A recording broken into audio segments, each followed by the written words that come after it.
오늘 예수님의 십자가로 가는 길에서 이 제자들의 모습을 마가복음을 통해서 우리가 보게 되는데요. 제자들이 실패입니다. 그 가운데서도 우리는 베드로의 실패, 우리 지난 주일 살펴보았던 베드로가 멀찍이 예수를 따르는 모습에서 중간에 이제 삽입된 샌드위치 이 얘기가 중간에 삽입되고 오늘 이 말씀으로 이어집니다. 특별히 베드로의 실패가 눈에 띄는 것은 그가 굉장히 호기에 넘치는 장담을 많이 했고요.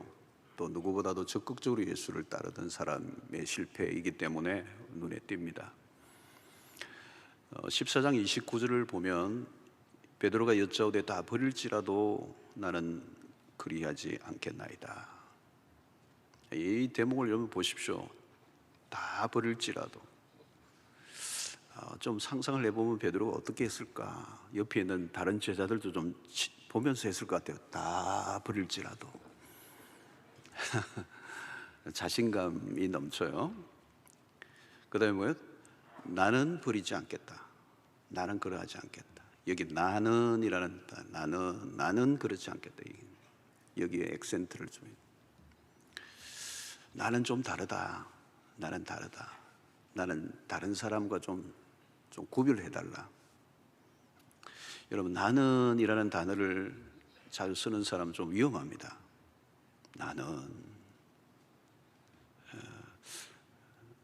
나는 보통 사람이 아닙니다. 어디서 듣던 것 같기도 하고. 정말 나는 다른 사람과 다를까? 질문을 해보아야 됩니다.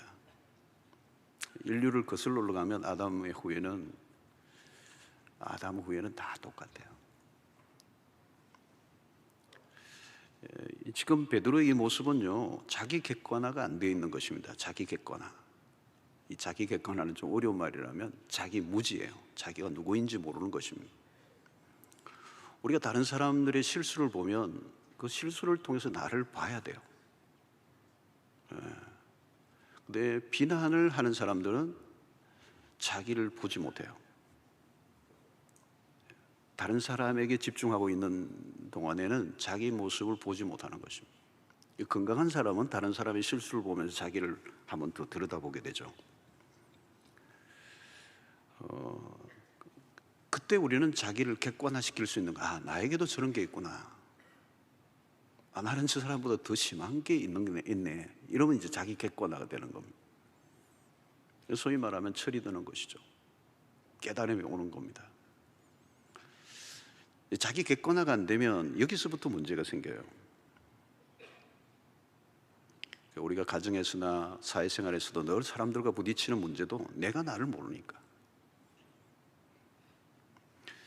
자, 예수님은 베드로를 잘 알고 계세요. 14장 30절 보면 예수께서 이르시되 내가 진실로 내게 이르노니 오늘 이 밤 닭이 두 번 울기 전에 내가 나를 세 번 나를 부인할 것이다. 이렇게 예수님이 얘기하셨으면 알아들어야죠. 근데 완강하게 다시 부인합니다. 31절 베드로가 힘있게 말하되 내가 주와 함께 죽을지언정 주를 부인하지 않겠나이다 하고 모든 제자도 이와 같이 하니라. 베드로가 강력하게 이렇게 장담하니까 다른 제자들도 얼떨떨하게 따라갑니다. 합창하듯이 동의를 하죠. 자, 그러나 우리가 잘 아는 것처럼 실제 상황은 어떻습니까? 다르게 진행됩니다. 베드로가 대제사장의 뜰에서 종들과 함께 불을 쬐고 있을 때 대제사장의 그 집에서 일을 하는 여종 하나가 베드로에게 와서 묻죠. 당신도 예수와 함께 있었던 자가 아니냐? 드디어 올 것이 왔습니다. 이때 베드로는 자기의 정체를 드러내야죠. 맞다, 이래야죠. 여러분, 이 처음의 대답이 참 중요합니다. 어디를 가나 직장에 가서도 처음, 어디를 가나 처음에 대답을 잘해야 돼요. 처음 거짓말하면 계속 거짓말해야 돼요. 처음부터 비겁해지면 계속 비겁해져야 돼요.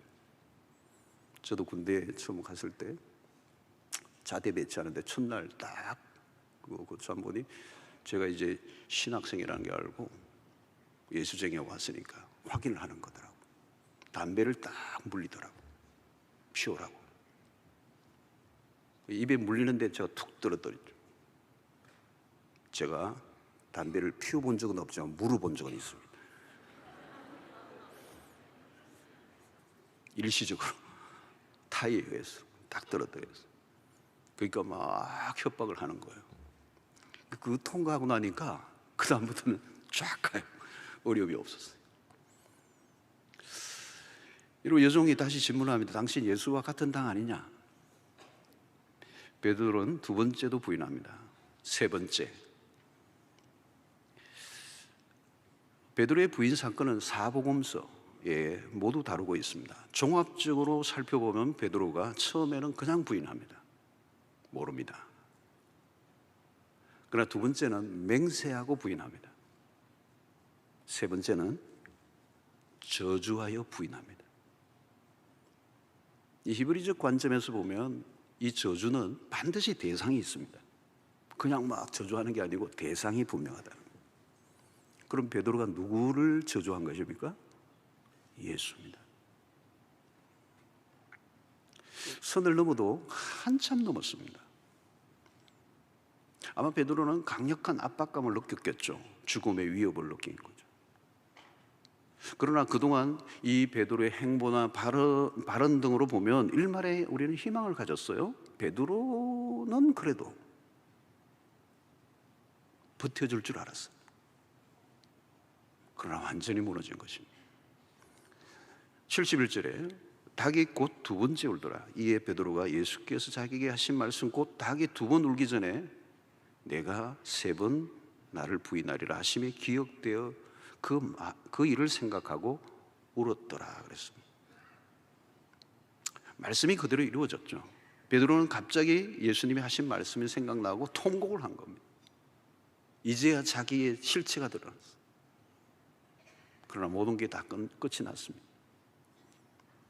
자, 그의 장담들은 다 어디로 갔습니까? 어떻게 이렇게 무기력할 수가 있죠?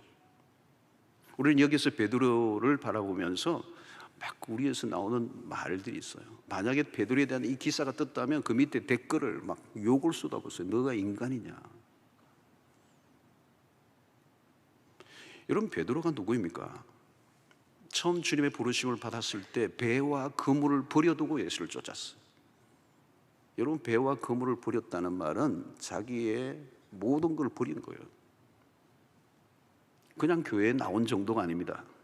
자기의 직업까지 포기하고 자기의 전생애를 던진 겁니다. 그런 제자들 중에서도 3인방에 든 인물이죠. 그 중에서도 가장 적극적으로 따른 사람입니다. 3년 동안 주님과 동거동락을 했습니다.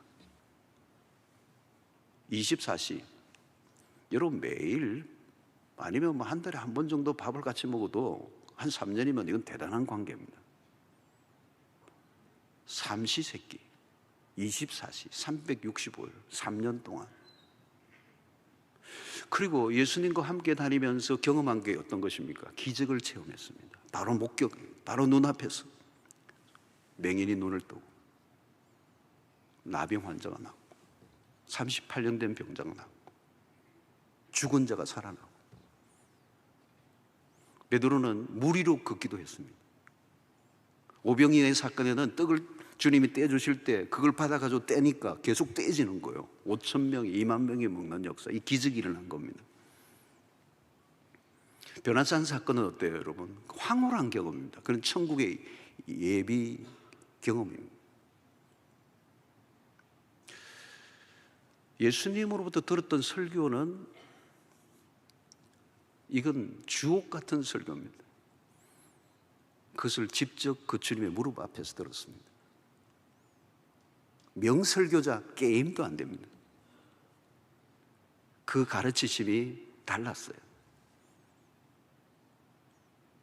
여러분, 뭐 저자 특강, 뭐 직강 이런 거는 그거하고 게임이 안 됩니다.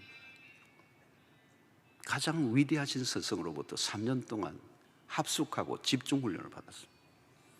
고강도 훈련을 받았습니다. 이런 특혜가 어디 있고 이런 특권을 누린 사람이 어디에 있겠습니까? 오늘 무너진 베드로가 누구인가를 우리 다시 봐야 됩니다. 그가 부인할 때 예수님과 눈이 마주쳤습니다. 그 뜰과 예수님이 붙잡혀 있는 사이가 걸지 않았어요. 그 부인하는 그 순간 예수님과 눈이 마주치는 거예요. 바로 눈앞에서 예수님을 부인하고, 맹세하여 부인하고, 저주하여 부인합니다.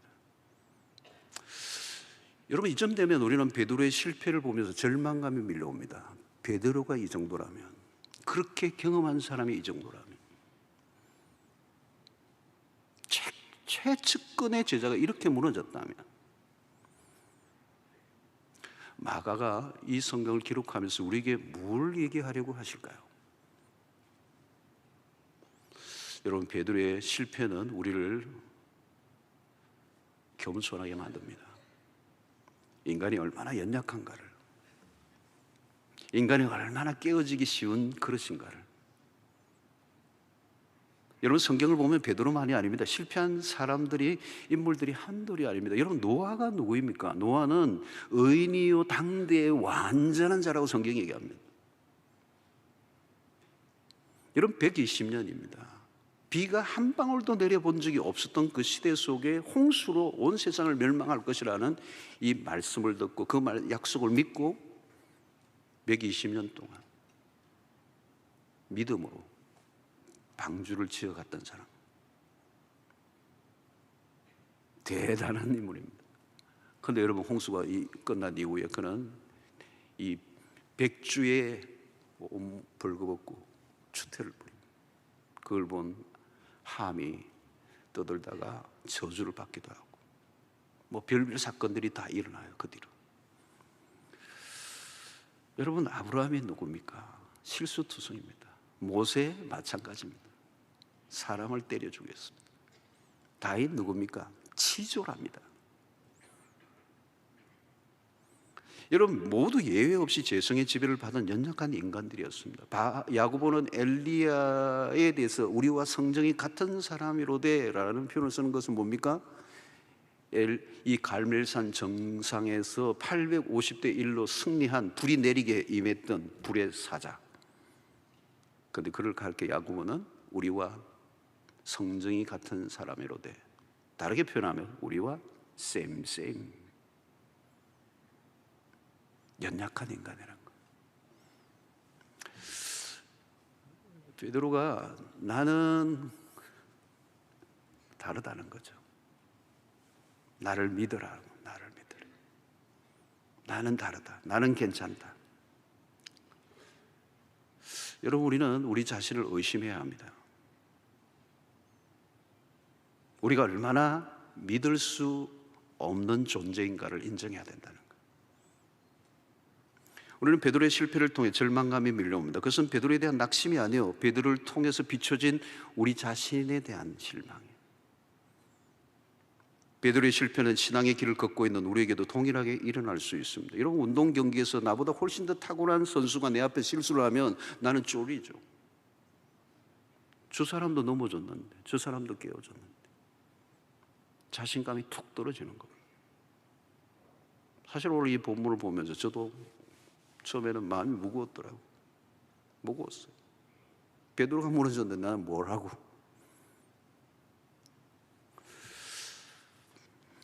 자, 우리에게 요구되는 게 뭘까요, 여러분? 겸손이죠. 그래서 쓸데없는 자신감, 장담 아니에요. 제가 우리 부교육자들에게, 담임으로 가시는 분들에게 늘 권면을 합니다. 장담하지 말라고, 공약하지 말라고. 나는 이렇게 목회하겠다고, 그런 소리 하지 말고 그렇게 살면 된다. 고린도전서 10장 12절에 이렇게 얘기합니다. 그런즉 선줄로 생각하는 자는 넘어질까 조심하라. 여러분, 여기 선줄로 생각하는 자는 누구일까요? 아무나 이런 생각을 못하죠. 바울은 상당한 훈련을 받은 사람에 대한 얘기를 하는 겁니다. 상당한 훈련을 받고 대단한 은혜를 누리고 영적 경지에 이르렀다고 생각하는 사람들에게 얘기하는 거예요. 보통 사람은 이런 넘어질 때가 있어야 돼요. 늘 바닥을 치는데. 그런데 문제는 대단한 훈련을 받고 어떤 영적 경지에 이르렀다고 해도 자신을 계속 살피지 않으면 아무리 어떤 경지에 이르렀어도 그는 바닥을 칠 수밖에 없다는 거예요. 자랑하지만 안 된다는 거예요. 여러분, 우리는 겸손이 잘 안 됩니다. 노골적으로 교만한 사람은 없죠. 그런 사람은 얘기할 것도 없고, 대개는 우리가 겸손하게 행동하죠. 어때요? 여러분, 저도 좀 겸손하게 보이지 않나요? 애를 써요. 애를 써요. 근데 좀 더 들어가면 다르다는 거예요. 대개는 겉으로 드러난 겸손은 그냥 사회생활용이에요. 사회에서 살아가기 위해서 적당한 사람에 따라 그 수위를, 그 겸손의 수위를, 그 정도를 늘 조정하면서 사는 사회생활용 겸손이에요. 접대용 겸손, 처세용 겸손이라고 얘기했어요. 본질상 인간은 교만합니다. 우리는 스스로 겸손에 이르기 어려운 사람들이요. 그래서 내가 낮아지고 싶어서 낮아진 사람은 없습니다. 자기 발로 어쩔 수 없이, 실패를 통하여 어쩔 수 없이 낮아질 수밖에 없었어. 실패가 왜 유익한 겁니까? 나의 힘으로 내가 스스로는 겸손할 수 없기에 그 실패를 통하여 낮아지게 하고 자기 자신을 더 이상 신뢰하지 않도록 만든 것이기 때문에 실패가 은혜인 것이죠. 여러분, 하나님이 언제 우리를 부르십니까? 약할 때. 세상과 정반대요. 세상은 강한 사람을 씁니다. 능력이 없으면 누가 써줍니까? 그러나 하나님의 나라는 달라요. 강하면 하나님이 쓰시기에 불편해요. 잘난 사람도 마찬가지예요. 하나님 불편해요. 인간의 결함, 연약함이 드러날 때 비로소 하나님을 우리는 의지하게 됩니다. 중요한 것은 누구를 의지하는가에 달려 있습니다. 베드로와 가룟 유다가 무엇이 다를까요? 외견상 차이는 없습니다. 여러분, 죄의 경중 따지기 어렵습니다. 이렇게 저주하며 부인했으면 베드로도 막 간 겁니다. 가룟 유다와 차이 없어요. 자, 그런데 결정적인 차이가 뭐냐? 가룟 유다와 베드로 모두 절망을 했어요. 실패를 통하여. 그러나 자세히 들여다보면 같은 절망의 성격이 아닙니다. 가룟 유다는 하나님에 대해서 절망을 해요. 그것이 어디에서 드러나느냐? 그는 하나님의 은혜를 기대하지 않습니다. 그러면 끝이에요, 여러분. 하나님에 대한 기대가 없어요. 그런데 베드로는 다릅니다. 그도 절망을 했지만 하나님에 대한 절망이 아니고 자기 자신에 대한 절망이었습니다.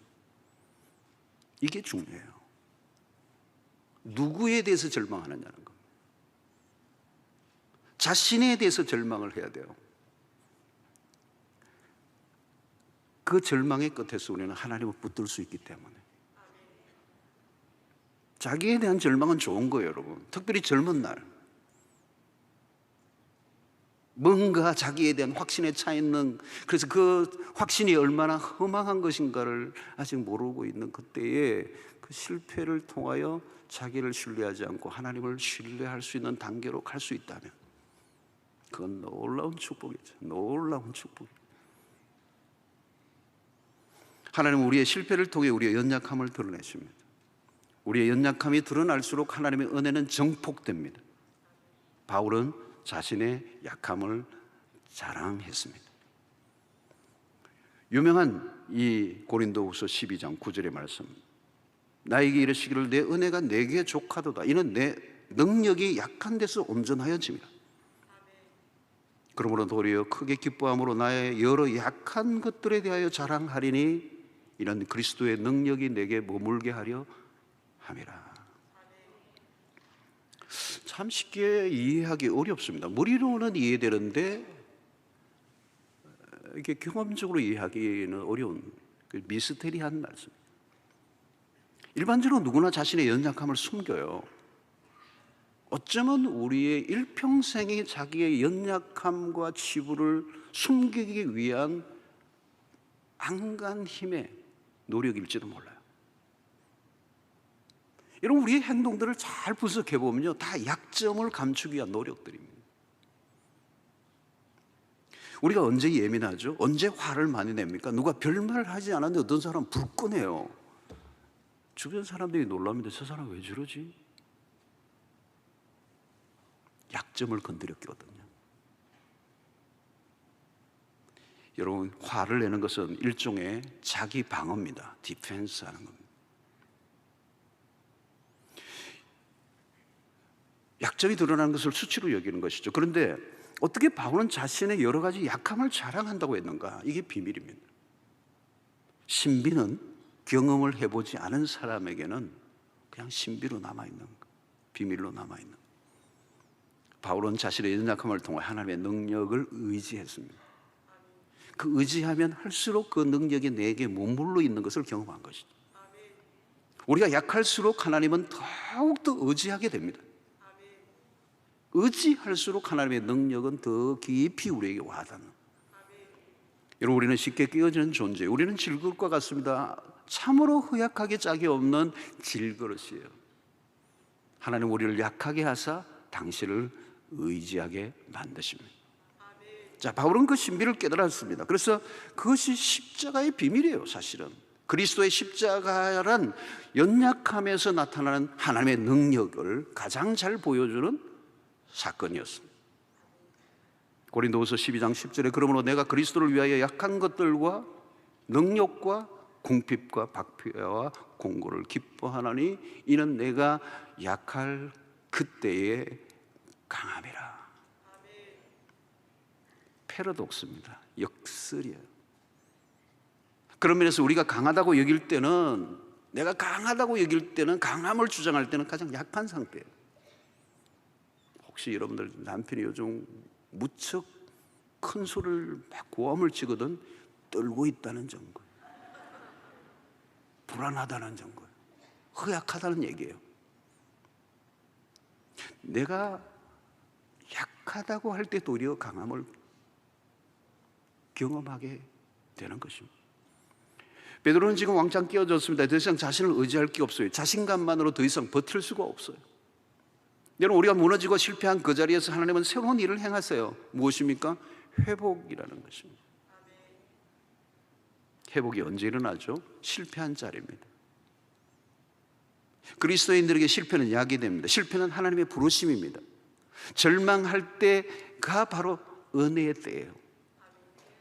실패의 자리에서 거품이 제거되고 진정한 나를 발견합니다. 평소에는 약점을 발견하지 못해요. 감춰져 있습니다. 그냥 적당한 실패로는 우리 자신을 발견하기 어려워요.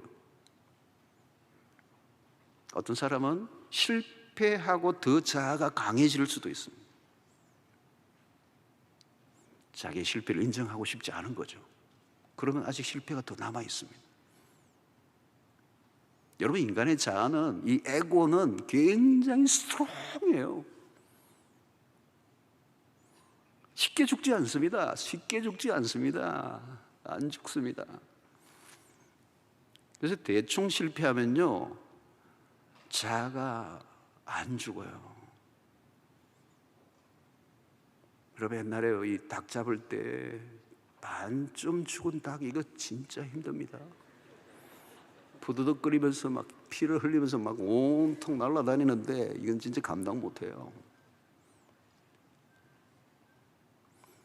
여러분, 자신의 실패를 인정하지 않는 거, 언제가 최악의 상태인가? 실패는 했는데 아직 자아가 살아있을 때 미치는 거예요. 분명히 박살이 났는데 백기를 안 드는 거예요. 그러면 아직 더 내려가야 돼요. 바닥이 아직 남아있어. 바닥 밑에 지하실이 있다고 그러죠. 좀 더 죽어야 되는 것입니다. 완전히 밑바닥까지 내려가서 두 손 두 발을 다 드는 순간이 있어야 되는 거예요. 붙들 것이 하나도 없음을 인정하는 상태. 자기 도취, 자기 확신이 깨어져야 되는 거죠. 자기에 대한 신화를 깨뜨려야 된다는 거죠.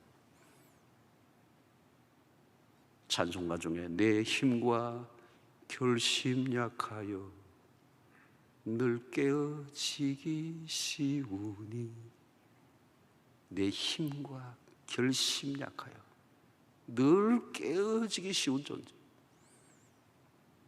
나를 내려놓아야 돼요. 더 이상 나에게 어떤 의도 남아있으면 안 돼요. 완전히 바닥을 쳐야 됩니다. 하나님은 종종 우리를 코너로 완전히 몰아넣으십니다. 그리고 그 실패의 지점이 은혜의 지점. 하나님은 우리의 성공보다 실패를 통해서 훨씬 더 많은 일을 행하십니다. 자, 주님은 약속하시죠. 14장 28절에 보니까 그러나 내가 살아난 후에 너희보다 먼저 갈릴리로 가리라. 약속하신 대로 부활하신 주님은 디베랴 바닷가로 찾아오셨습니다. 실패한 제자들을 다시 찾아주셨어요. 항상 그렇습니다, 여러분. 하나님의 편에서 먼저 손을 내미시죠. 우리는 늘 도망치는 쪽입니다. 주님은 우리를 내버려 두지 않으십니다. 인간적으로 보면 베드로 같은 사람 다시 볼 이유가 없습니다. 여러분 생각해 보십시오. 그 정도로 실패한 사람이라면 그건 악당이에요. 질이 나쁜 거예요, 여러분. 가장 기본적인 인간의 의리마저도 없는 스승을 내쳐도 그냥 내친 게 아닙니다. 그 정도면 미련 없습니다.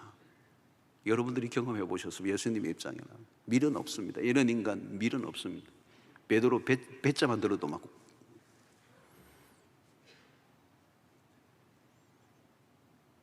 그런 사람에게 무슨 기도를 하겠습니까?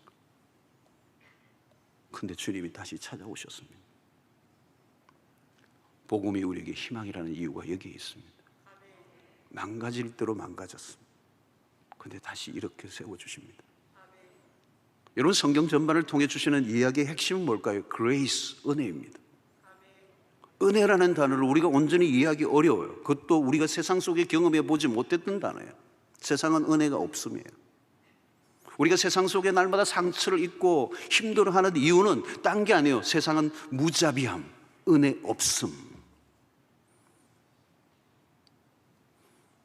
여러분, 세상은 실수에 대해서 관용적이지 않습니다. 우리 형제들이, 청년들이 좋은 직장에, 최고의 직장에 취직을 했는데 피를 말려요. 끊임없는 평가, 끊임없는 이 완벽함을 요구하는. 그러니까 스트레스 쌓이는 거예요. 막 탈모 막 되고, 한 번 실수하면 아웃이. 여러분, 세상이 왜 이렇게 살벌한 겁니까? 비난과 갈등과 소송과 대립과 폭력과 전쟁이 끊임없이 일어나는 이유가 무엇입니까? 은혜 없음, 무자비함, 무정함. 누군가 실수하면 우리는 따지기를 잘합니다. 비난을 퍼붓습니다. 약점이 노출되는 순간 무차별 공격을 합니다. 은혜 없음. 여러분, 은혜가 사라지면 그 순간부터 전쟁터가 됩니다. 가정도 전쟁터가 됩니다. 은혜가 빠지면 가정도 전쟁터가 됩니다. 오늘날 교회는 어떻습니까? 교회는 은혜가 사라지면 더 이상 교회는 교회가 아닙니다. 참 우리 교회 초기부터 은혜 중심의 교회, 참 대단한 것입니다.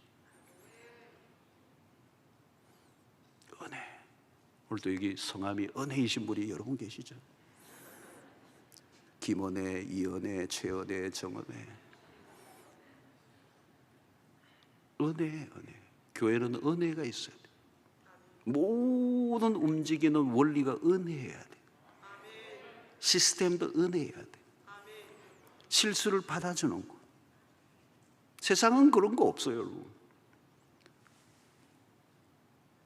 그래서 허물을 감추려고 그러죠. 약점을 감추려고 하니까 얼마나 힘들어요. 여러분, 사랑방 가는데 내 약점이 노출될까 봐 막 긴장하고 가는데 그게 무슨 사랑방이겠어요? 사랑방에서는 편안해야 돼요. 다 받아주는 거. 내 과거에 어떤 것을 털어놓아도 받아줄 수 있는 거. 용서할 수 있는 거. 이해해 줄 수 있는 거. 은혜가 넘치는 곳에는 용서가 넘치죠. 베드로의 실패도 불구하고 그는 다시 일어납니다. 하나님의 은혜입니다. 그 은혜가 베드로를 회복시켜 주십니다. 회복된 베드로는 사도행전 전반부의 주역이 됩니다. 회복의 힘이 그를 다르게 살게 했습니다. 그는 더 이상 사도행전 전반부 급쟁이가 아니에요. 예수를 위해 투옥을 당하기도 하고 흔들림이 없죠. 그는 진짜 반석이 됩니다. 멋진 사도로 쓰임을 받습니다. 회복은 어디에서 일어났습니까? 갈릴리 해변에서 일어났습니다. 갈릴리는 베드로가 처음 주님을 만났던 곳, 베드로가 처음 주님을 만났던 그때가 언제입니까? 밤이 맞도록 고기를 잡았지만 한 마리도 잡지 못했던 그 실패의 아침, 그 비싼 상황이 다시 벌어집니다. 주님을 다시 만나는 그 순간도 베드로는 처절하게 실패했던 그 순간, 그 갈릴리 디베레아 바닷가에서 주님은 해변에 만찬을 베풀고 초대해 주십니다. 요한복음 21장 9절에 육지에 올라오는 이 숯불이 있는데 그 위에 생선이 놓였고 떡도 있더라. 회복의 자리는 보면 언제나 먹을 게 있더라고요. 디베레아 바닷가의 식탁 교제, 회복을 위해서 주님이 베푸신 만찬. 주님에게 질문합니다. 21장 15절에 그들이 조반 먹은 후에 예수께서 시몬 베드로에게 이르시되 요한의 아들 시몬아 내가 이 사람들보다 나를 더 사랑하느냐 하시되 이르되 주님 그러하나이다. 내가 주님을 사랑하는 줄 주께서 아시나이다. 이르시되 내 어린 양을 먹이라 하시고, 주님은 3번 물으셨습니다. 아마도 베드로가 3번 부인한 것을 회상하기 위해서인지도 모르겠습니다. 주님이 확인하고자 하는 것은 딱 하나예요. 사랑. 능력을 묻지 않았습니다. 실수의 재발을 다짐한 것도 아닙니다. 베드로도 더 이상 장담이 없습니다. 자신감이 사라졌어요. 자신에 대한 신뢰를 더 이상 할 수 없어요. 아무리 장담해도 소용없다는 걸 그가 알았습니다. 앞으로도 실패하지 않을 것이라는 보장이 없어요. 베드로는 그냥 주님의 질문 앞에 주께서 아십니다. 말수가 적어졌습니다. 주제 파기된 거예요. 자기 객관화가 일어난 것입니다. 주님은 한 가지만 보십니다. 내가 나를 사랑하느냐. 그렇습니다, 여러분. 사랑이면 충분합니다. 우리가 주님을 사랑하는 일에 실패하지 않으면 돼요. 이런 신앙의 핵심이 무엇입니까? 우리가 주님을 위해 헌신하면 얼마나 하겠습니까? 충성? 뭘 대단한 충성을 하겠습니까? 가만히 보면 우리가 주님을 위한 일보다 주님의 마음을 아프게 한 적이 더 많아요. 저는 목사이면서도 날마다 어떤 때는 그렇게 생각해요. 내가 주님을 위해서 일을 하는 건지, 주님이 나를 위해서 일하시는 건지. 여러분, 우리는 언제나 그저서 거기서 그게 늘 한계예요. 우리는 부족합니다. 우리가 할 수 있는 일이 별로 없어요. 우리가 붙들 것은 주님을 사랑하는 마음. 이 사랑이 식으면 안 돼요. 그래서 에베소 교회를 향해서도 첫사랑, 그 주님과의 첫사랑을 잃어버린 에베소 교회, 사랑이 식으면 끝인 거잖아요. 남편이 뭐 돈을 많이 벌어다 주고 뭐 그게 아니라 사랑이잖아.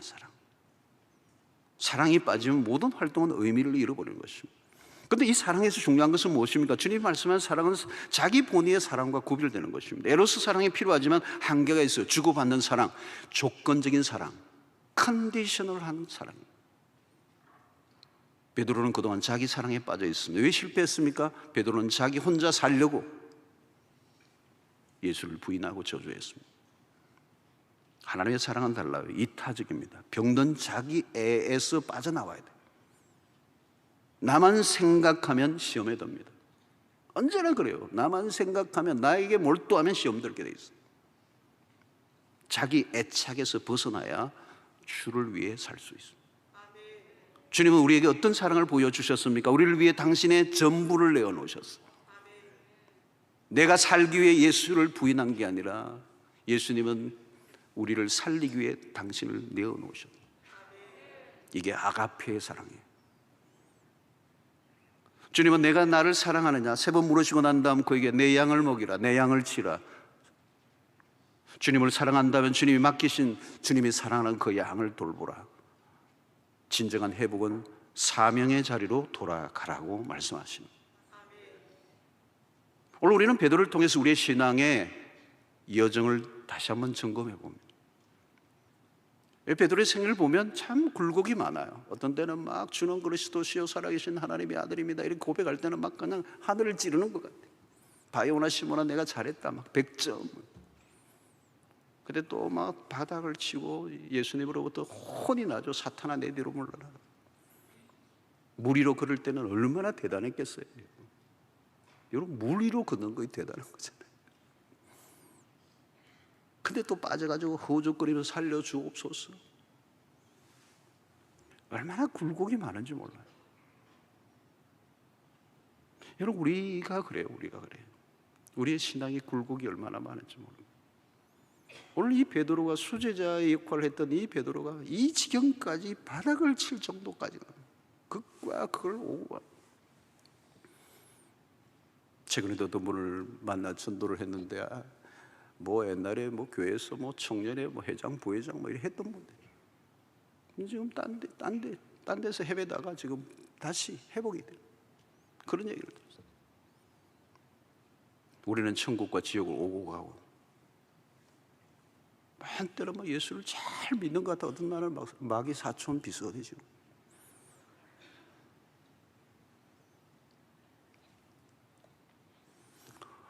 우리는 주님을 따른다고 하고 신앙생활을 하고 있는 것 같지만 때로는 고뇌하고 갈등하고 별거 아닌 것 때문에 내가 시험에 들고 넘어지고, 하나님을 위해서 일을 한다고 하지만 내면의 탐욕과 끊임없이 싸우고, 부질없는 것에 무너지고 깨어지고 시험받고 유혹받고 또 갈등하고 회개하고 돌이키고,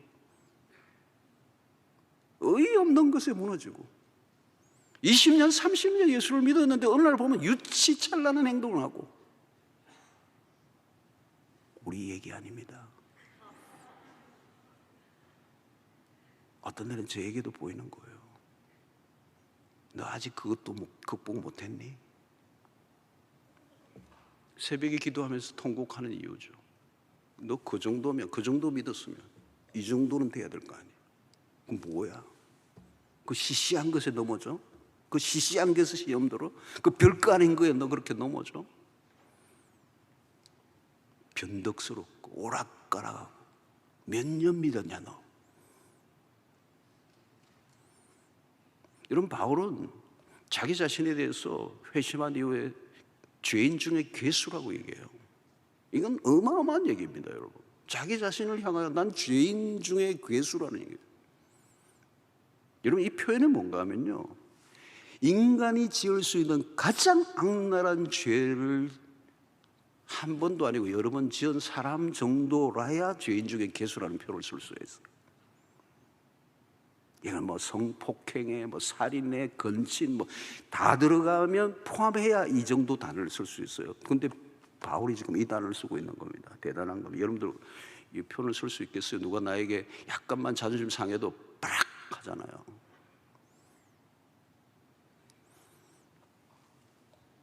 조금만 오해받아도 못 견뎌 하잖아요.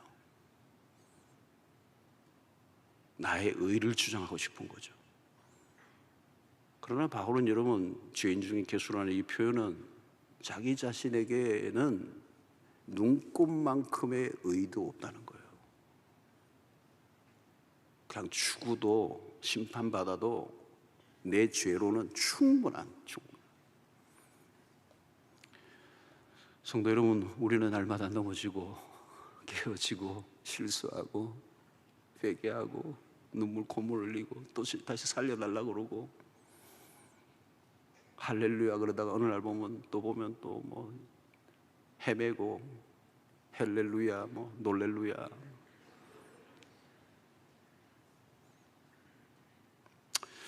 그러나 여러분, 오늘 우리는 베드로를 통해서 결론적인 것은 유다와 다른 점, 그가 부인하고 난 다음에 베드로가 통곡합니다. 크게 넘어졌지만 결국은 주님 앞에서 넘어진 거예요. 여러분, 넘어져도 뒤로 넘어지는 사람이 있고요, 앞으로 넘어지는 사람이 있어요. 실패를 해도 세상으로 넘어지지 않고 주님 앞에서 넘어져야 돼요. 내가 약할수록 주의 은혜를 굳게 붙잡고. 여러분, 절망의 끝에서 목숨을 끊어버리는 사람이 있는가 하면 절망의 끝에서 주님을 더 강력하게 붙잡고 구원을 얻는 사람들이 있잖아요. 이게 다르다는 거예요. 여러분, 우리는 실패의 자리에서 끝나지 않습니다. 실패의 자리는 다시 시작하게 하시는 회복의 자리. 하나님 우리를 망하도록 내버려 두지 않습니다. 하나님이 그대로 내버려 두셨다면 우리 중 누가 끝까지 완주할 수가 있겠습니까? 하나님이 내버려 두셨다면, 우리의 연약함 그대로 두셨다면 베드로 벌써 끝났습니다. 그러므로 구원에 있어서 하나님은 언제나 주도적이고 적극적이십니다. 부활의 주님은 오늘도 우리에게 다가오시고 손을 내미십니다. 앞으로도 우리는 마찬가지예요. 늘 실수하고 넘어지고 회개하고 돌이키고 넘어지고 깨어지고 회개하고 반복하는.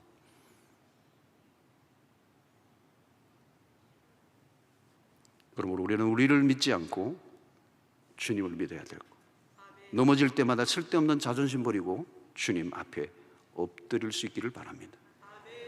자존심으로 살지 말고 주의 은혜로 살아갈 수 있기를 바랍니다. 우리에게는 어이가 없어요.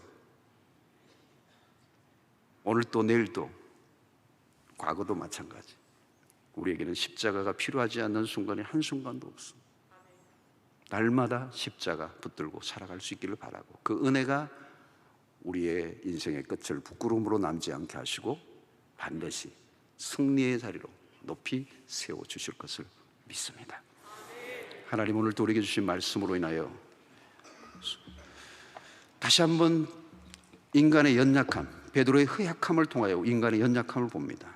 우리에게는 소망이 없지만 소망 대신 그리스도를 붙잡고 십자가 굳게 의지하고 실패한 지점에 찾아오셔서 회복시키시고 다시 사명의 자리로 가게 하시는 그 놀라운 은혜가 우리의 일상 가운데 넘치게 하여 주시옵소서. 예수님의 이름으로 기도하옵나이다. 아멘.